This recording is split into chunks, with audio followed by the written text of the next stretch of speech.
Hi, it's Chris, still not in my shed, still in my kitchen.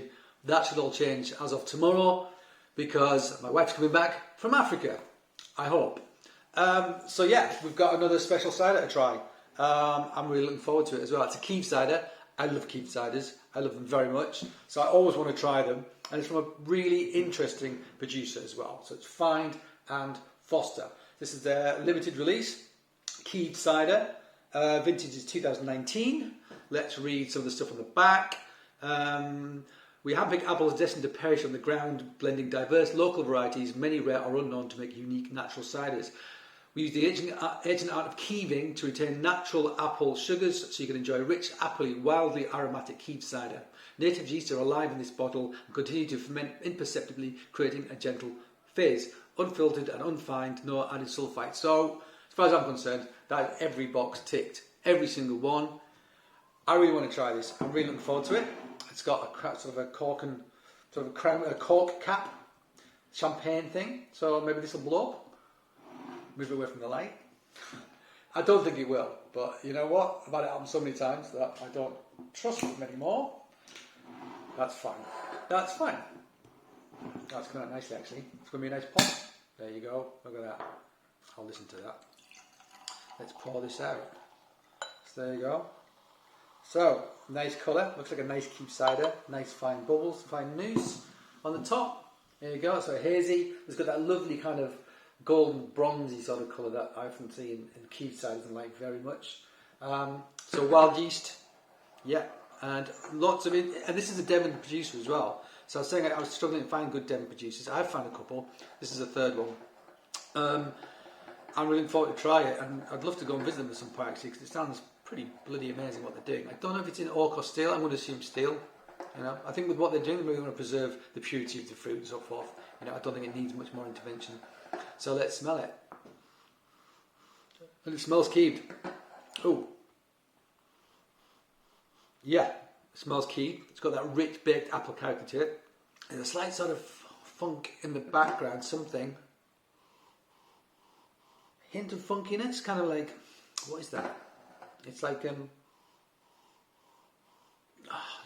hint. It's almost like, I don't want to say rubber, but it's something like that. I actually really like it. That sounds derogatory, and it's not. Oh, I really like it. It's more than just apples. Other things happening there, but it has that baked apple character. Don't know if I go as far as catatan, which is the sort of aromatic and flavour I associate most with Keeved ciders. What's the ABV on this? What is the ABV on this? 5.7, so lower ABV, which is expected from a Keeved cider. For those who don't know, you probably haven't watched this before if you don't know. So keeving, it's quite a complicated process. Basically, you find out proteins, which reduces the nutrients available to the yeast, so they can't finish the fermentation. So the sugars in the cider are natural sugars that are left over that the yeast couldn't ferment. So you usually get a lower ABV, but some residual sugar from the apple, and the sweetness is different to sweetening. I think it does give you that baked apple kind of character. I think that's the sort of sweetness you associate with like apple pie or tartare or something like that. It's a very distinct character, which I love. I love. It's what got me into cider, I think, actually. So, nice nose. Not in your face, but it's there. It's really good. Let's have a taste.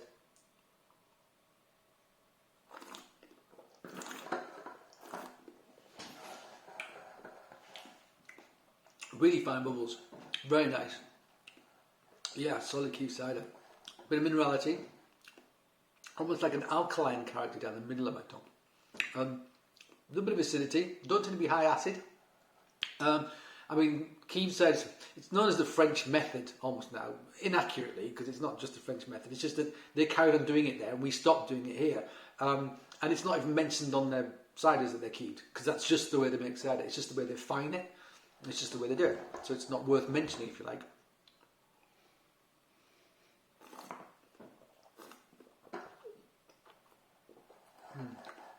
It's nice.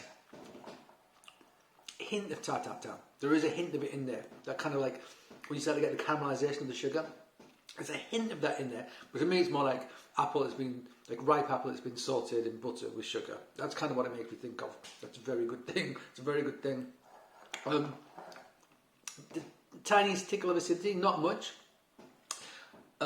which you would associate with the apples they used to make ciders in France. They don't tend to use like sharps. They're classified slightly differently, I think. Here we have sharps, bitter sharps, sweets and bitter sweets. And the bitter sweets and bitter sharps are the ones that make like the vintage varietals. I think in England often they throw in acid varietals to help preserve. So you'd always get like a real, more of an acid character, certainly like the Somerset sort of ciders, if you like. And traditional Devon ciders as well. Things like Redaways, Wilkins, Crossmans, those kinds of things basically. But that would go through malolactic fermentation and soften, as it was a long, slow maturation process through the winter. And you're not getting such high levels of malic acid in these, so you don't get that acidity on the finish.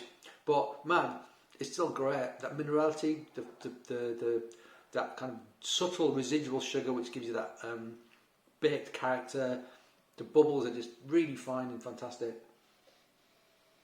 And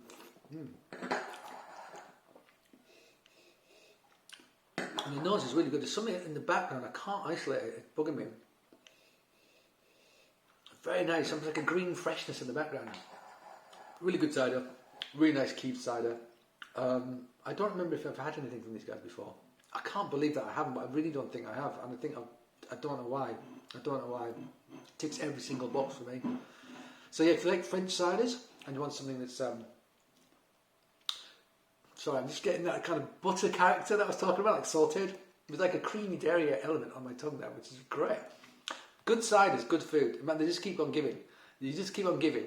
You know, if you decide if you like it or don't like it, or everything that's there too soon, sometimes you miss out. You have to let it sit for a bit. Even if you let oxygen to it, let it warm up a bit. But yeah, as I was talking there, I was getting flavours and it stopped me in my tracks a little bit. If you like Keeved ciders, if you do interesting small production ciders, into people doing really cool and interesting stuff, do yourself a favour, get yourself a bottle of this. Well, certainly this one, the Keeved cider from Fine and Foster, but probably try anything from them. I'm going to try and find more, and I think I might try and get in touch with them. Whether they'll sell to me, I don't know. They're very small, and I know they already sell to quite a few people. But you know what? If you don't ask, you don't get. So let's ask. All right, guys. Thank you for joining me in my kitchen. I don't know if you'll ever join me in my kitchen ever again, but I'll certainly see you back in the shed very shortly. And until then, thanks for joining me, and cheers.